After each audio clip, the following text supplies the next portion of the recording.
बिस्मिल्लाहिर्रहमानिर्रहीम। अस्सलाम वालेकुम। Welcome to my YouTube channel जायके पाकिस्तान के। तो आज हम बना रहे हैं मज़ेदार सा आलू गोश्त। तो ये बना रही हूँ मैं बीफ के साथ। तो किस तरह बनाते हैं वो हम आपको आगे चल के बताते हैं। तो वीडियो स्टार्ट करने से पहले अगर आप हमारे चैनल पे नए हैं तो हमारे चैनल को लाइक कर दें, सब्सक्राइब कर दें और बेल आइकन को दबा दें ताकि हर आने वाली नई वीडियो सबसे पहले आपको मिले। तो वीडियो स्टार्ट करते हैं। सबसे पहले हम बनाएंगे, एक कढ़ाई लेंगे और उसमें हम डालेंगे, कढ़ाई लेके हम डालेंगे उसमें गोश्त। ये वो गोश्त है जिसको मैंने कुर्बानी में सेव करके रखा था और आपको सेव करने का तरीका भी बताया था। अगर आपने मेरी वीडियो नहीं देखी तो आप जाकर डिस्क्रिप्शन में देख सकते हैं कि मैंने ये सेव करके रखा था। तो इसकी एक एक बोटी जो है बिल्कुल अलग-अलग है। वैसे हम फ्रिज में गोश्त रखते हैं तो इसको जो होता है ना, एक साथ जुड़ जाता है। खोलने में भी कम से कम 2 से 3 घंटे लग जाते हैं। गर्म पानी करो फिर उसमें डालो और इसका कुछ भी नहीं है, बस फ्रिज से निकालो सीधा कढ़ाई में डालो। तो इसको हम कढ़ाई में बनाएंगे, कुकर में नहीं बना रहे। तो कढ़ाई में भी ये बहुत जल्दी रेडी हो जाएगा। तो किस तरह रेडी होगा वो भी हम आपको बताते हैं।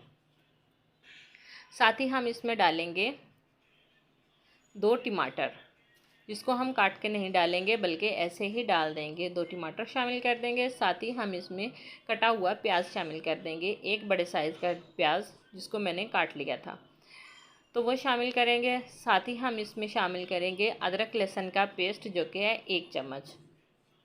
साथ ही हम वो शामिल कर देंगे। अब इसमें शामिल करेंगे नमक जो कि आधा टीस्पून है। अब हम इसमें शामिल करेंगे हल्दी पाउडर जो कि आधा टीस्पून है। सुरख मिर्च पाउडर 1 टीस्पून है। धनिया पाउडर आधा टीस्पून है। ये घर का कुटा हुआ धनिया है, यानी कि दरदरा सा मैंने पीस लिया था। साथ ही हम आधा लीटर पानी डाल देंगे। और इस पॉइंट पे हम इसमें चमचा हरगिज़ नहीं चलाएंगे जब तक कि हमारा गोश्त नहीं रेडी होगा। ढक्कन लगा के हम इसको 15 मिनट तक पकने के लिए छोड़ देंगे। तो 15 मिनट के बाद चेक करते हैं। तो 15 मिनट हो चुके हैं। अब हम देखते हैं हमारा गोश्त रेडी हुआ कि नहीं। आप देख सकते हैं माशाल्लाह हमारा गोश्त जो है वो अच्छे से रेडी हो चुका है। ये जो बचा हुआ स्टॉक है ये भी हम इसमें खुश कर लेंगे। इसको करेंगे अच्छे से इसकी मिक्सिंग और चूल्हा जो है वो हम आहिस्ता कर लेंगे और इसको हम जो है मिक्स करेंगे।